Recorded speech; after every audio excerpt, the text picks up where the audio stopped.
सभी को सादर जय जिनेन्द्र। माधव पंडित जी, भैया जी को वंदना। सादर जय जिनेन्द्र, सादर जय जिनेन्द्र, सादर जय जिनेन्द्र। शुभ आशीर्वाद, शुभ आशीर्वाद, शुभ आशीर्वाद। भैया जी को सादर वंदना, सभी को सादर जय जिनेन्द्र। जय बोलिए श्री अनंत सिद्ध परमेष्ठी भगवान की जय। जय श्री ओम नमः सिद्ध, श्री ओम नमः सिद्धेभ्य, जय श्री ओम नमः सिद्धेभ्य। नमो अरहंताणं, नमो सिद्धाणं, नमो आयिरियाणं, नमो उवज्जायाणं, नमो लोये सव्वसाहूणं। ते सागर गुरु मम प्राण प्यारे, ते पूज्य साधु गण से बुध मुख्य न्यारे। शास्त्रानुसार चलते मुझको चलाते, वंदो उन्हें विनय से सिर को झुकाते। मंगलाचरण में सभी भाई बहन हाथ जोड़िए। वंदितु सब सिद्धे दुवमच पत्ते, बोचामि समय पाहुड़ निर्मोसुदि केवली भणिदम। नमः समय साराय स्वानुभूत्या चकासते, चित्स्वभावाय भावाय सर्वभावान्तरच्छिदे। अनंत धर्मणस्तत्वं पश्यन्ति प्रत्यगात्मनः, अनेकान्तमयी मूर्तिर्नित्यमेव प्रकाशताम्। वीतरागं जिनं नत्वा ज्ञानानन्दैकसम्पदं, पक्ष समय सारस्य वृत्तिं तात्पर्य संगिकां। समय सार अधिकार को सेतु तुल्य उरधार, को पाते हैं भव्य जन भववारिधि से पार। गाथा नंबर 131 131 और 132 132 और पेज नंबर 130। जो संगम तुमुइत्ता जानदि उव ओगमपगम शुद्धम, तम निसंगम साहुम परमठ वियाणया विंती। तो मोहम तुमुइत्ता नान सहावाधियम मुनदियादं, तम जिद मोहम साहुम परमठ वियाणया विंती। दो गाथाएं पढ़ रहे हैं आज। पहले मैं हिंदी का अर्थ पढ़ रहा हूं। जो साधु बाह्य और अभ्यंतर दोनों संपूर्ण परिग्रह को छोड़कर, कौन कौन से? दोनों प्रकार के बाह्य और अभ्यंतर परिग्रह 24 भेद त्याग करें मुनिराज जी। जो साधु बाह्य और आभ्यंतर दोनों प्रकार के संपूर्ण परिग्रह को छोड़कर अपने आप की आत्मा को दर्शन ज्ञानोपयोग रूप, दर्शन ज्ञानोपयोग स्वरूप शुद्ध अनुभव करता है, उसको परमार्थ स्वरूप के जानने वाले गणधर आदि देव निर्ग्रंथ साधु कहते हैं। 14 प्रकार का अंतरंग, 10 प्रकार का बहिरंग परिग्रह जिनके हृदय में नहीं है, उनको गणधर जो इसी बहु से नियम से मोक्ष जाते हैं। गणधरों का नियम है, क्योंकि उनको ऋजुमति और विपुलमति मन प्रिय ज्ञान होता है। तो कहते हैं कि सच्चा साधु वो है जिसके हृदय में तिल तुष मात्र भी ममत्व नहीं है, मूर्छा नहीं है, परद्रव्य के प्रति परिग्रह नहीं है, वो सच्चे साधु हैं। जैसे भरत चक्रवर्ती महाराज दीक्षित होकर के और थोड़ी ही देर में एकदम स्वस्वरूप में आ गए और केवल ज्ञानी बन गए। समौशरण में शिष्य ने भगवान से पूछा, भगवान हमको केवल ज्ञान कैसे प्राप्त हो सकता है? तो भगवान ने कहा कि केवल ज्ञान शब्द का अर्थ क्या है? सोनू बहन जी आपसे निवेदन कर रहा हूं, केवल ज्ञान का मतलब है केवल माने ओनली, सिर्फ, मात्र, और ज्ञान माने जानकारी। जहां सिर्फ जानकारी रहे और हृदय में वो माइंड में रहे, हृदय में से कचरा जो है ना मोह राग द्वेष का, वो कचरा जहां निकल जाता है तो वो केवल ज्ञान कहता है भाई देखो, I am only knowledge, I can live only where there will be no dust. मोह राग द्वेष का अगर डस्ट नहीं होगा तो मैं वहां रह सकता हूँ। यहाँ तक कि जो क्षारोपशमिक ज्ञान है वो भी जब तक रहेंगे तब तक मैं नहीं आऊंगा। इसलिए केवल ज्ञान प्राप्त करने का एक सीधा तरीका यह है, यस्य स्वयं स्वभावाप्ति, जिनको स्वयं अपने अनुभव से स्वभाव की प्राप्ति हो जाती है, वो केवल ज्ञानी हो जाते हैं। कथा नंबर 132, जो पर पदार्थों में होने वाले मोह को छोड़कर अपने आप को निर्विकल्प ज्ञान स्वभावमय अनुभव करता है, परमार्थ के जानने वाले तीर्थंकर आदिक परमेष्टि उसी साधु को मोह रहित कहते हैं। आदरणीय सोनू बहन जी साहब, आपसे विनम्र प्रार्थना है कि गाथा नंबर 131, 132 का हिंदी पद्यानुवाद पढ़ने की कृपा करें। अंतरंग बहिरंग निसंग नंगा, जो लीन आत्मरति में बन के अनंगा, साधु निसंग वह निश्चित से कहाता, ऐसा कहे सब पदार्थ यथार्थ ज्ञाता, सम्मोह को समित भी जिनने किया है, आधार ज्ञान गुण का मुनि हो लिया है, देवी राग जित मोह सुधि कहाते, विज्ञान के रसिकियों हमको बताते।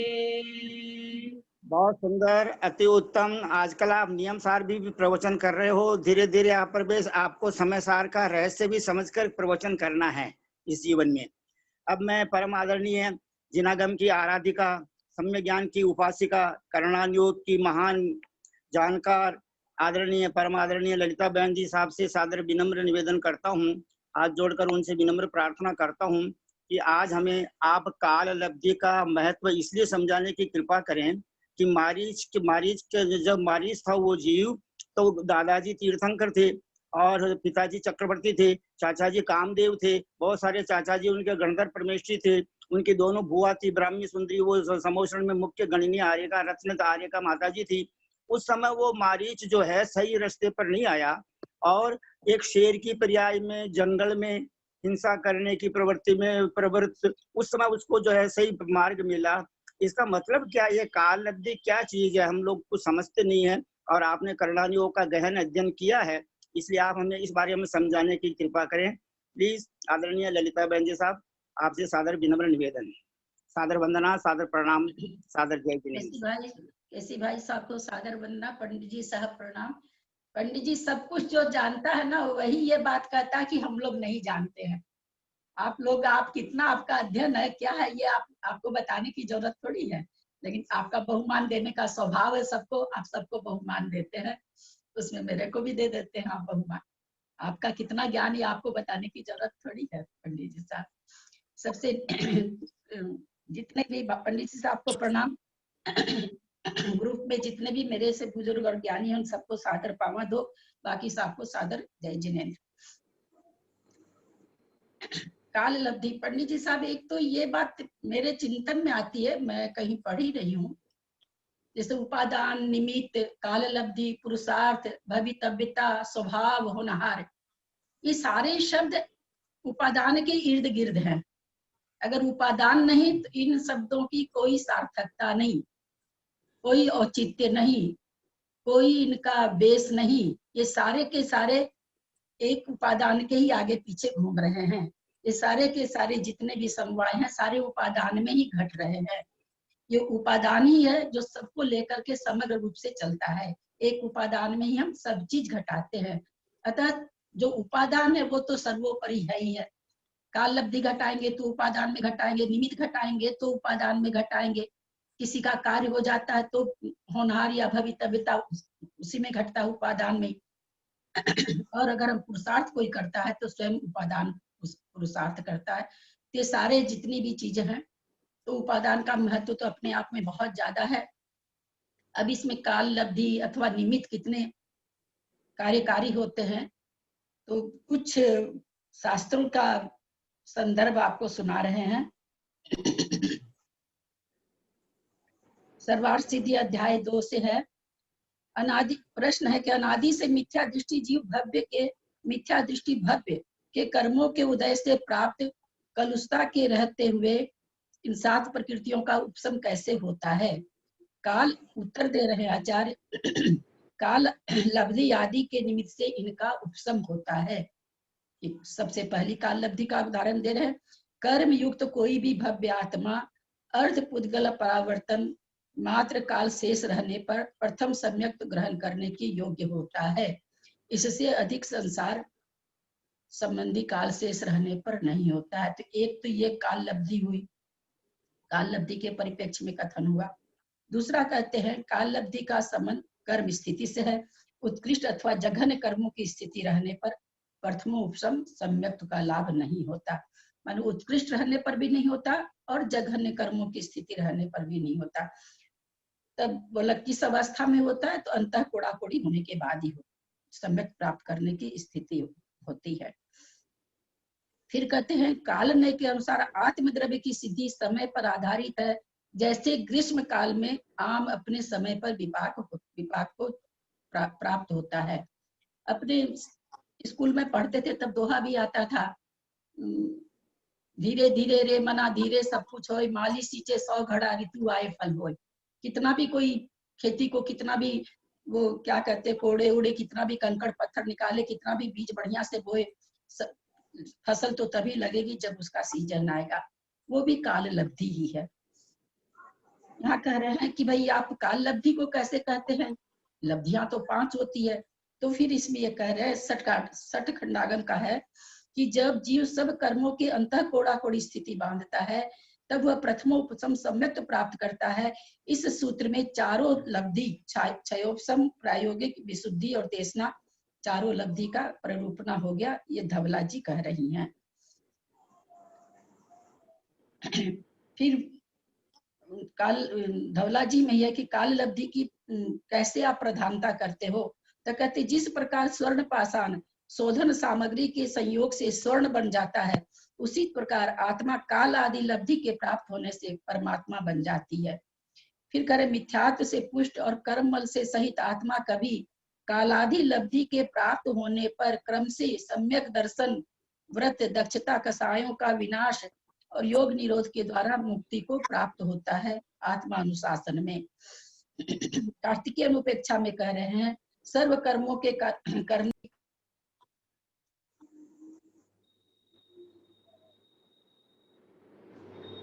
स्वयं ही संसार का करता है, काल लब्धि के मिलने पर मोक्ष को करता है।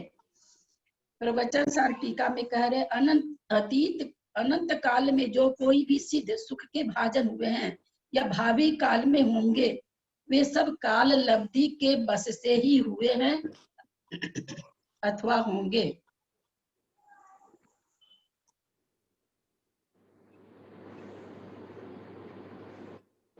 आवाज आ रही है क्या? हाँ जी जी आ रही है, बहुत स्पष्ट आ रही है। फिर ये 85 निकाय में कह रहे हैं यह चेतनता आत्मा निश्चय से स्वयं ही कालादि लब्धि के बस से सर्वज्ञ और सर्वदर्शी हुआ है। जनरल सिद्धांत कोश में कह रहे हैं काल लब्धि माने बुद्धि और निमित्त आदि भी स्वयं प्राप्त हो जाते हैं। तो इस तरह से हम काल लब्धि के बारे में ग्रंथों का सुने। फिर कहते जब काल लब्धि के बस से भवितव्य की शक्ति भी व्यक्त होती है तब वह जीव सम्यक श्रद्धा, ज्ञान, चारित्र पर्याय परिणमन करता है समय सार में। अनादि निधन द्रव्य से काल लब्धि मिलने पर अविद्यमान पर्याय की उत्पत्ति होती है। काल लब्धि के बिना कुछ नहीं होता। इसका सबसे ज्यादा अच्छा उदाहरण अपने महावीर स्वामी का है कि 66 दिनों तक दिव्य ध्वनि की प्रवृत्ति किस लिए नहीं हुई? गंधर के अभाव में होने के कारण। तो यहाँ कहा कि सौधर्म इंद्र ने गंधर को क्यों नहीं गंधर उपस्थित किया, गंधर बना के क्यों नहीं उपस्थित किया? तो नहीं किया क्योंकि उस समय काल लब्धि के बिना सौधर्म इंद्र के उसके उपस्थिति करने का शक्ति का अभाव था। ये सब बड़े बड़े ग्रंथों का है आचार्य पंडित जी साहब। अब एक छोटा सा महापुराण का कथन है। प्रीतिकर और प्रीति देव नामक 2 मुनि वज्र जंग के पास आकर कहते हैं, हे आर्य, आज सम्यक दर्शन ग्रहण कर उसके ग्रहण करने का, सम्यक दर्शन ग्रहण करो उसके ग्रहण करने का समय है, ऐसा उन्होंने अवधि ज्ञान के द्वारा जाना था। क्योंकि काल लब्धि के बिना संसार में इस जीव को सम्यक दर्शन की उत्पत्ति नहीं होती। काल लब्धि के अभाव में भव्य जीवों को संसार में रहना पड़ता है। ये सब महापुराण के कथन है। अब कार्तिकेय अनुपेक्षा में कहते हैं, काल लब्धि से हीन मिथ्या दृष्टि जीव को जिन धर्म अनादिकालीन समय बीत जाने पर भी नहीं मिला, क्योंकि उसके काल लब्धि, तो कह रहे काल लब्धि अनिवार्य है। काल आदि लब्धियों में युक्त नाना शक्ति वाले पदार्थों का स्वयं परिणमन करने से कौन रोकता है। काल लब्धि कितनी दुर्लभ है। कहते हैं जैसे विद्वान मित्र की प्राप्ति दुर्लभ है, उसी प्रकार उपशम करण और काल लब्धि मिलना दुर्लभ है। ये भगवती आराधना कहती है। अब यहाँ पर सवाल ये उठता है कि काल लब्धि से ही सब कुछ हो जाए तो हम हाथ पर हाथ धर के बैठ जाए, लेकिन बैठ तो जाए, हमको कोई ऐसा अवधि ज्ञानी मिल जाए। मिला, मारीची को तो मिले थे, स्वयं तीर्थंकर मिले थे, फिर भी वो और मिथ्यात्व में चला गया। इससे बड़ा और क्या मिल सकता, निमित्त कहिए चाहे जो भी कहिए, क्यों नहीं सुधरा? क्योंकि काल लब्धि नहीं आई थी। भव्यता कह दीजिए, होनहार कह दीजिए, उनकी होनहार नहीं थी। निमित्त तो बहुत अच्छा मिला था। भव्य जीव को अपने समय के अनुसार ही मोक्ष जाएगा, इसलिए अधिगमत सम्यक का अभाव है, क्योंकि उसकी समय में पूर्व सिद्धि, क्योंकि अधिगमत सम्यक तो अपने आप उत्पन्न होता है, लेकिन अगर उसकी काल लब्धि नहीं आती है तो अधिगमत नहीं हो सकता है। उत्तर ऐसा नहीं है। यदि केवल निसर्गज और अधिगमत सम्यक दर्शन ही मोक्ष से मोक्ष होता, इष्ट होता, तो यह कहना युक्त होता। भव्य जीवों को बहुत सारी सामग्री मिलने पर ही मोक्ष होता है। मोक्ष मार्ग प्रकाशक में टोडरमल जी कह रहे हैं, ते काल लब्धि व होनहार किछु वस्तु है नाही, जिस समय काज भया काल लब्धि है, काज का होना ही होनहार है। तो काल लब्धि के बारे में बहुत सारे हमने बड़े बड़े ग्रंथों का सुना। काल लब्धि है, इसमें कोई दोष नहीं। हम लोग कितना भी पुरुषार्थ करते हैं, कभी कभी कितना भी निमित्त मिलाते हैं, पर वो चीज नहीं होती है। लेकिन हमें कहाँ पता है कि हमारी काल लब्धि कब आएगी। सबसे बड़ा प्रश्न ये खड़ा है कि अभी हमें कौन बताएगा कि आपकी काल लब्धि आ गई अथवा नहीं आई है। आप पुरुषार्थ मत करो, हमको पुरुषार्थ तो करना ही पड़ेगा। हमको अपने योग्य साधन जुटा के, अपने निमित्तों को जुटा करके हमको पुरुषार्थ तो करना ही पड़ेगा। हम काल लब्धि क्योंकि काल लब्धि वही हो जाती जिस समय काज हो जाता है। आप इसको दूसरी तरह कह लीजिए कि काल लब्धि जब आएगी तो कार्य होगा, लेकिन ये कथन से हम पुरुषार्थहीन होते हैं, हमारे में पुरुषार्थ की हीनता आ जाती है, हम कुछ करने के लिए तत्पर नहीं होते हैं। अगर हमको कोई ऐसे कह देता, क्यों कर रहे हो, अभी तो तुम मोक्ष जा ही नहीं सकते हो, क्यों बन रहे इतने मुनि, कितने मुनि महाराज माता जी बन रहे, क्यों बन रहे हैं, सबको पता है कि अभी कुछ नहीं होगा, सकते हैं, फिर भी क्यों बन रहे हैं? क्योंकि आगे से पुरुषार्थ करेंगे तब तो आगे जाके वो पुरुषार्थ फलित होगा और मोक्ष जाने का ये होगा। ये काल लब्धि तो सामने दिख रही है कि अभी मोक्ष नहीं होगा। उसके बाद भी मुनि बने जा रहे हैं, छोटे छोटे हमारे जो बाल ब्रह्मचारी मुनि बने जा रहे हैं। ऐसी पांचवें काल की भोग सामग्री सामने है, कितनी तरह की भोग सामग्री है, उनको छोड़ करके, त्याग करके जो बन रहे हैं, वो तो काल लब्धि को जान रहे हैं कि अभी हमारी काल लब्धि नहीं है मोक्ष जाने की। लेकिन हम काल लब्धि के सहारे नहीं बैठ सकते। हमको नहीं पता अभी जाकर के अच्छी जगह जन्म ले लेंगे और उनका मोक्ष हो जाएगा, उसके लिए प्रयास तो करना ही पड़ेगा। काल लब्धि से ये समझ करके बैठ जाना कि मेरी काल लब्धि आएगी तो अपने आप सब कार्य हो जाएगा, अपने आप नहीं होता। मारीची को भी फिर पुरुषार्थ करना पड़ा था। तीर्थंकर की वाणी में सब कुछ खिल जाता है, छाइक सब, वहां तीर्थंकर के उसमें बैठ करके क्या सभी कोई छाइक सम्यक दर्शन प्राप्त कर लेते हैं? सभी तो नहीं करते।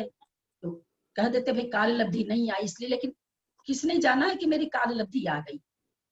भगवान की वाणी सुनने के लिए तो सभी जाते हैं, सभी के मन में होता है कि हमारा मोक्ष हो जाए, हमको छाइक सम्यक दर्शन हो जाए। वहां काल कोई समोसरण में जाते हुए किसी व्यक्ति को कोई ये कह दे तुम क्यों जा रहे हो सुनने के लिए, तुमको तो अभी कुछ होना नहीं है। तो इस काल लब्धि को जान हम जान ही नहीं रहे, इसलिए हमारा सबसे बड़ा काम हो जाता है पुरुषार्थ करना। कई बार होता है कि पुरुषार्थ बिना किए भी कई चीज मिल जाती, जिसको हम लोग कहते हैं गुणाक्षर न्याय। का मतलब लकड़ी में जो घून लग जाती या क ख ग घ अपने आप बन जाता, अब बुद्धि पूर्वक वो बन गया, उसने कोई पुरुषार्थ नहीं किया था। पर ऐसा भाग्य कितनों का होता है, इसने उस जीव ने भी पहले जन्म में कोई ना कोई पुरुषार्थ किया रहता, जिसका फल उसको अचानक मिल जाता है, अचानक से उसको प्राप्त हो जाता है, निमित्त भी नहीं जुटाना पड़ता, ज्यादा पुरुषार्थ भी, लेकिन उसने पूर्व जन्म में पुरुषार्थ किया रहता है।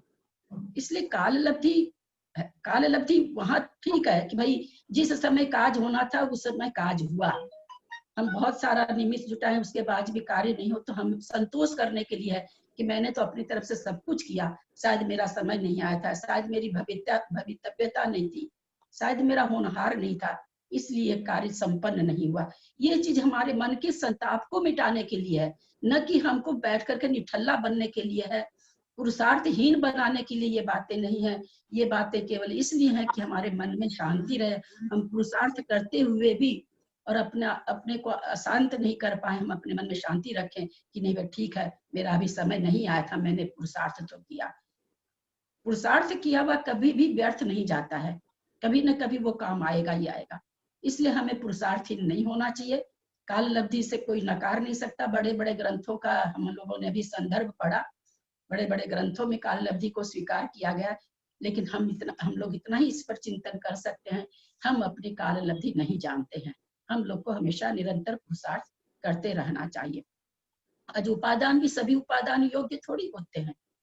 आज कोई कुम्हार लाकर के जो मिट्टी, सामान्य मिट्टी को लाकर के अगर घड़ा बनाना चाहे, उसके पास चाक भी है, डंडा भी है, स्वयं कुम्हार भी वहां पर है, उसके हाथ में कला भी है, लेकिन वो घड़ा बनाने के लिए मट्टी रखेगा, वो टूट टूट के गिर जाएगी।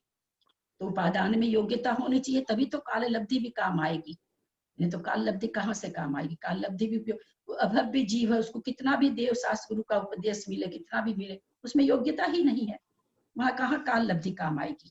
वहां तो कोई काल, तो सारी चीज सबसे पहले तो उपादान की योग्यता होनी ही चाहिए। बिना उपादान के तो सारे शब्द ही व्यर्थ है। तो उपादान की योग्यता के बाद फिर सारी चीजें आ रही है, उसके बाद उसको निमित्त मिले, काल लब्धि या होनहार या भवितव्यता, ये तो बिल्कुल एक आर्थी शब्द लगते हैं मुझे। थोड़ा थोड़ा सा कथन करने के लिए अंतर है। अपना जैन धर्म सापेक्ष कथन करता है, इसलिए इन सारी चीजों को लेकर के वो चलता है कि भाई तुम्हारी भवितव्यता होगी तो तुम्हारा कल्याण होगा, तुम्हारा जिस दिन होनहार होगी उस दिन तुम्हारा कल्याण होगा, तुम अपने स्वरूप को जिस दिन अपने स्वरूप में आ जाओगे उस दिन तुम्हारा कल्याण होगा। तुम अच्छे अच्छे निमित्तों के बीच में रहो, अपने स्वभाव को, अपने परिणाम को अच्छे रखो, अच्छे निमित्त जुटाओ और पुरुषार्थ करो। उसके बाद अगर तुम्हारा समय आ गया होगा तो तुम्हारा कल्याण हो जाएगा, तुम्हारी काल लब्धि आ गई। ये बात पक्की है कि होगा, कार्य तो होगा काल लब्धि आने पर ही, लेकिन हम काल लब्धि को नहीं जानते हैं, इसलिए हमको निरंतर पुरुषार्थ करते रहना चाहिए। मुझे जो समझ में आया पंडित जी साहब, मैंने कहा कुछ गलती हुई हो तो क्षमा करेंगे। परम आदरणीय ललिता बहन जी साहब, आपके ज्ञान आराधना को मैं इसलिए प्रणाम करता हूँ। बार बार जो मैं आपकी तारीफ नहीं करता, मैं सरस्वती माता की जानकारी जो आपने ली है, सम्यक ज्ञान की जो आराधना आपने की है, उसकी तारीफ मैं करता हूँ। इतने ग्रंथों का प्रमाण दे करके आपने हमने काल लब्धि के बारे में समझाया और आपने पूरा करणान योग समझाया। अब हमारा ये भी हमारी काल लब्धि है, यह भी हमारा सौभाग्य है कि इस लॉकडाउन के पीरियड में कोरोना के पीरियड में द्रव्यान योग समझाने वाले हमारे को ब्रह्मचारी जी केसी जैन भैया जी साहब का निमित्त मिला और आपका निमित्त मिला। और दोपहर में भी कक्षा चलती है, रात्रि में भी कक्षा चलती है, तत्वार सूत्र आपने पढ़ाया, करणान योग दीपक आप पढ़ाते हैं ये सब निमित्त हमको मिले। और आपने जो एक लाइन बोली कि सब उपादान के इर्द गिर्द घूमते हैं, ये हमको बहुत अच्छा लगा, क्योंकि उपादान कारण सदृशम, अपने को भैया जी साहब कहते हैं कि घड़ा कौन बना, मिट्टी ही घड़ा बना। तो मारीच का उस समय उपादान जागृत की पर्याय में उपादान जागृत हुआ। इस समय भारतवर्ष में यानी इस कोरोना के काल में हमारी सबकी काल लब्धि आ गई कि हमको करणान योग और द्रव्यान योग दो उत्कृष्ट अनुयोग सुनने को मिल रहे। इसलिए इस ग्रुप में जितने भी भाई बहन हैं, मैं आप सबसे हाथ जोड़कर विनम्र प्रार्थना करता हूँ कि यदि हम अपने आप के सच्चे मित्र हैं, दूसरों पर कोई एहसान नहीं कर रहे, यदि हम अपने आप के सच्चे मित्र हैं तो जो हमको उपदेश मिल रहा है द्रव्यान योग का और करणान योग का, करें और इस पर रोज 4, 5, 6 घंटे मेहनत करें केसी जैन भैया जी साहब कितनी मेहनत करते हैं, मोबाइल के अंदर सारी चीजें भेज देते, पूरा समय सार भेज देते हैं और वो अपने को रोज प्राकृतिक गाथा सुनने को मिल रही है। आपकी सुपुत्री मधु का भी बहुत पुण्य मानता हूं मैं, रिंकू बहन का भी बहुत पुण्य मानता हूँ। इसलिए मैंने ये प्रश्न इसलिए उठाया कि इस प्रश्न को उठाने की भी काल लब्धि थी और उसका उत्तर आज मिलने की काल लब्धि थी। आपने इतने ग्रंथों का जो उदाहरण दिया है, प्रमाण दिया है, ये बहुत मतलब भारतवर्ष में 1% लोगों को भी जानकारी नहीं है प्लीज। इसलिए मैं आपके सम्य ज्ञान को बहुत बहुत प्रणाम करता हूँ। और अभी हम ग्रुप में जितने भाई बहन उपस्थित हैं, अति शीघ्र प्रमाद छोड़कर और अहंकार, प्रमाद, अहंकार, अज्ञान और कषाय, ये चारों शत्रु हैं हमारे। इन चारों को छोड़कर बड़े विनय से हाथ जोड़िए और हम सब हाथ जोड़कर और सिर को झुकाकर नम्रीभूत होकर हमारे परमादरणीय भैया जी जो बहुत पढ़े लिखे ऊंचे इंसान हैं, जिन्होंने संयम धारण किया है, जो कि लोग तो मात्र बातें करते हैं लेकिन उनके जीवन में तो धर्म प्रैक्टिकल है, ऐसे आदरणीय ब्रह्मचारी जी महाराज श्रीमान केसी जैन भैया जी साहब को हम सब सादर चरण स्पर्श, सादर पामाढोक और सादर प्रणाम और सादर वंदना निवेदन करते हैं कि आप हमें गाथा नंबर 131, 132 और इसके अलावा जो भी आपके भाव हैं जिससे कि हमारा सबका जल्दी कल्याण हो जाए, वो सब हमको समझाने की कृपा करें। आदरणीय केसी जैन भैया जी साहब, सादर वंदना, सादर वंदना, सादर वंदन। सबको शुभाशीर्वाद। दर्शन विशुद्ध वंदना, सादर वंदितु सब सिद्धे ध्रुवम चलम ओवमं गदिम पत्ते वो छामी समय पाहुड़ मिणमो सुध केवली भणियम नमः समय साराय स्वानुभूत्या चकासते चित स्वभावाय भावाय सर्व भावांतरच्छिदे। बोले देवादिदेव महावीर भगवान की जय। बोले आचार्य कुंद कुंद स्वामी महाराज की जय। बोले आचार्य अमृतचंद्र स्वामी महाराज की जय। बोले आचार्य जयसेन स्वामी महाराज की जय। बोले आचार्य ज्ञान सागर महाराज की जय। बोले आचार्य गुरुवर विद्यासागर महाराज की जय। बोले आचार्य गुरुवर वर्धमान सागर महाराज की जय। सरस्वती नमस्तुभ्यं वरदे कामरूपिणी विद्यारंभम करिष्यामि सिद्धिर्भवतु मे सदा। बोले द्वादशांग जिनवाणी माता की जय। परम पूज्य मुनिवर 108 श्री अंतरात्मा सागर महाराज की जय। परम पूज्य मुनिवर 108 श्री सहिष्णु सागर महाराज की जय। परम पूज्य मुनिवर 108 श्री ज्ञानी ध्यानी तपस्वी सिद्धांत वेत्ता भैया वृत्तिशील जी महाराज की जय। भारतवर्ष में विराजमान समस्त आचार्य उपाध्याय साधु परमेश्वरी भगवंतों की जय। भारतवर्ष में विराजमान समस्त आर्यका माता जी, हेलक जी, छुल्लक जी, छुल्लिका माता जी की जय। समस्त त्रिविध संघ की जय।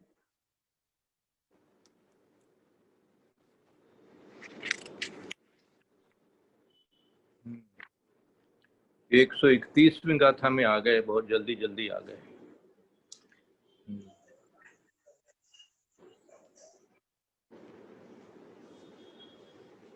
जो संगम तू मुइत्ता जानदी ओग मपगम शुद्धम तम निसंगम साहुम परमठ बियाणया विनती। परमठ बियाणया विनती यानी परमेश्वरी जो है, गणधर देव जो हैं, उन्होंने हमको ये बात बताया है।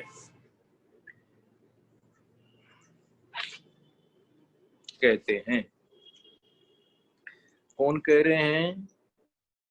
मेष्ठी कह रहे हैं।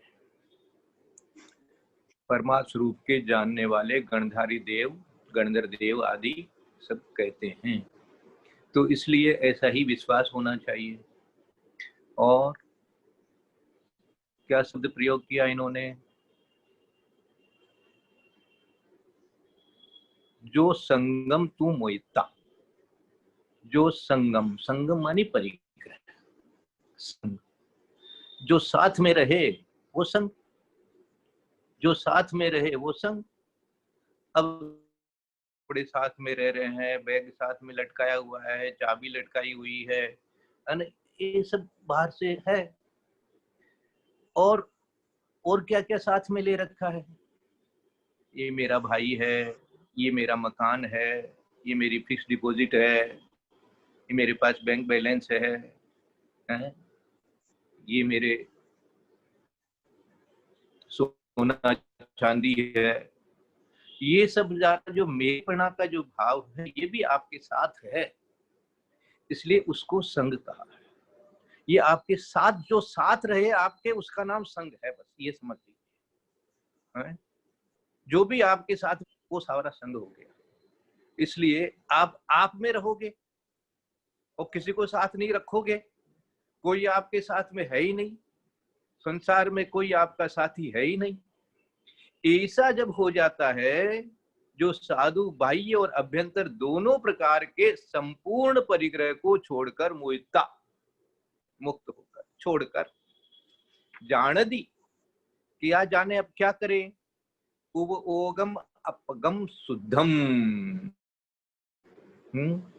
उपयोग क्या है, ज्ञान स्वरूप है वो शुद्ध, जो दर्शन और ज्ञानोपयोग स्वरूप शुद्ध अनुभव करता है, शुद्ध अनुभव करता है। अब उसमें ज्ञान, और जैसा कि अभी बता दिया कि केवल ज्ञान ही है, बस ज्ञान ही है, इसलिए वो शुद्ध है। क्यों, ज्ञान में तो कोई अशुद्धि फिर होएगी नहीं। क्यों नहीं होएगी? क्योंकि संग नहीं है। देखो, ऐसा शब्द जो प्रयोग किया गया है कि अभ्यंतर परिग्रह भी चला गया, तो अभ्यंतर परिग्रह जब चला गया तो बचा क्या? कुछ नहीं बचा, क्योंकि जो कुछ था वो परिग्रह ही तो था, वो बाकी तो जो है सो है ही। उसके लिए तो कोई परिश्रम करने की जरूरत ही नहीं है, उसको फिर अनुभव करने की भी कहूंगा, वो ही अनुभव हो रहा है। ये संग जब तक है तब तक संग का अनुभव हो रहा है, और जब संग नहीं है तो फिर अपना अनुभव हो रहा है। देखो, जब तक आप शादी विवाह नहीं करते हैं तब तक आप अकेले अनुभव करते हो अपने आप को, और जैसे ही फेरे पड़ जाते हैं अथवा आजकल तो सगाई भी हो जाती है, तब से ही ये वो संग वो साथ आ गया। इसी तरह से मान लो अब किसी का विछोह हो जाता है, कोई एक दोनों में से एक चला जाता है, तो उस समय फिर अब वो नहीं है तो वो उसका फिर साथ कैसे माना जाएगा? वो साथ नहीं है। वो से आपने किसी को उसके पूर्व को याद कर करके उसको साथ सोच रखा है, तो वो आपके साथ रह जाएगा। तो वो जो संग आपने जब तक नहीं छोड़ा है तब तक आप अनुभव नहीं कर सकते उस दर्शनोपयोग ज्ञानोपयोग शुद्ध आत्मा का। तो दोनों काम अपने आप ही होंगे, आपको तो संग छोड़ना ही है। जैसे अभी बहुत अच्छी बात निकली है, टोडरमल जी के शब्दों में से निकली है और ललिता दीदी मुख कमल से निकली है कि काललब्धि नाम की कोई चीज है ही नहीं है? इतना सब कुछ पढ़ करके, सारे ग्रंथ पढ़ करके उन्होंने निचोड़ निकाल दिया, बोले यार काललब्धि नाम की कोई चीज है ही नहीं, जब जो काम होगा है। ये सार निकल गया। ठीक है, ग्रंथों में सब कुछ काललब्धि है, लेकिन जिस समय जो काम हो गया उस समय उस काम की वो काललब्धि कहलाती है, बस। इसलिए पंडित जी साहब ने बहुत अच्छा विवेचन कर दिया कि भाई अभी हमारा ये सुनने का, पढ़ने का, ज्ञान उपार्जन करने का, यही क्या काललब्धि है हमारी। बहुत अच्छा है। जिस समय मारीच को 363 मत रचने की या अवज्ञा करने की तीर्थंकरों के वचनों की, वही काललब्धि थी उसकी, वैसा ही काललब्धि होना था।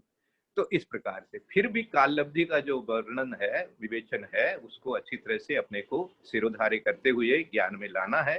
किस समय क्या काललब्धि, कैसे कैसे वर्णन बताया गया है। सम्यक दर्शन की उपलब्धि के समय में काललब्धि का वर्णन आया है, सम्यक दर्शन होने के बाद के लिए अर्धपुद्गल परावर्तन ही आपका होना चाहिए काल इत्यादि, ये सारा काललब्धि इत्यादि का वर्णन आया है। उसको अपने को सिरोधार्य करना है, ज्ञान में रखना है, और अपना पुरुषार्थ जो है उसमें संगम तु मोहिता,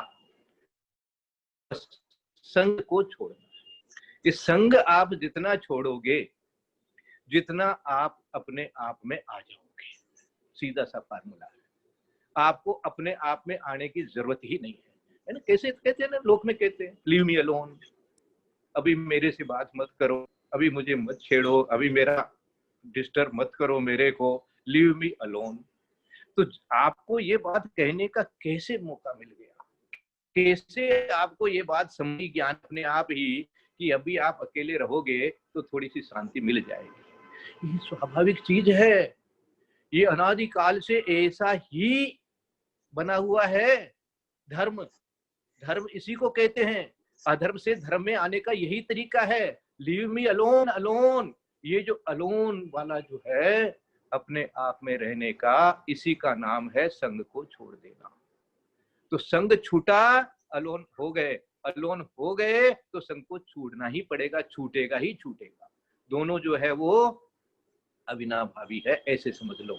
एक नकारात्मक शब्द है, एक सकारात्मक शब्द है। नकारात्मक शब्द है संग का छूटना, कर्मों का छूटना, और है सिद्धत्व का होना। ऐसा ये है। आगे वाली गाथा इसका हिंदी में देख तो है, अंतरंग हो अंतरंग बहिरंग निसंग नंगा है। वाह, देखो, गगन नगन पर नगन ठाड़े, निसंग भी होना पड़ेगा और नंगा भी होना पड़ेगा। जो लीन आत्मरति में बन के अनंगा, अनंग हो जाएंगे। अनंग मानी अब इंद्रियों में भी आपका नहीं जा रहा है, कामदेव आपके चला गया। साधु निसंग वह निश्चय से कहा था, ऐसा कहे सब पदार्थ यथार्थ ज्ञाता। साधु निसंग वह निश्चय से कहा था, ये साधु की परिभाषा दे रहे हैं, साधु की परिभाषा दे रहे हैं। नमो लोये सव्य साहुणम आपको पढ़ा रहे हैं कि नमो लोये सव्य साहुणम में क्या समझना, साधु किसे कहते हैं। इसलिए मैं सब सुनने वालों से क्षमा चाहते हुए ये प्रयोग करता हूँ। मेरा मन कहता है कि भाई जब तक आपने कुछ भी कपड़े पहन रखे हैं उनको आप नमो लोये सव्य साहुणम में नहीं ले सकते। इस कारण से हम दिगंबरत्व को ही स्वीकार करेंगे। जब तक दिगंबरत्व नहीं है तब तक नमो लोये सव्य साहुणम की ग्रेड में आप नहीं आ सकते। द्रव्यलिंग तो होना ही पड़ेगा। अब भावलिंग है या नहीं है, ये तो भावलिंग तो भावलिंग है, वो तो भाव है, वो तो कोई दिखने वाली चीज तो है नहीं। लेकिन निसंग जब होगा तो बाहर से नंगा तो होगा ही होगा।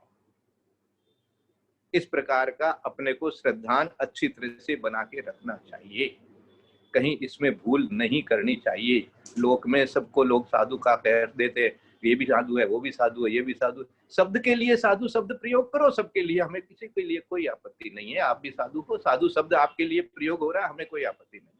लेकिन हम जब नमो लोये सव्य साहुणम का ध्यान कर रहे हैं तो हमारे ज्ञान में तो निर्ग्रंथ साधु ही आने चाहिए, दिगंबर साधु ही ज्ञान में रहना चाहिए। ये बात अपने को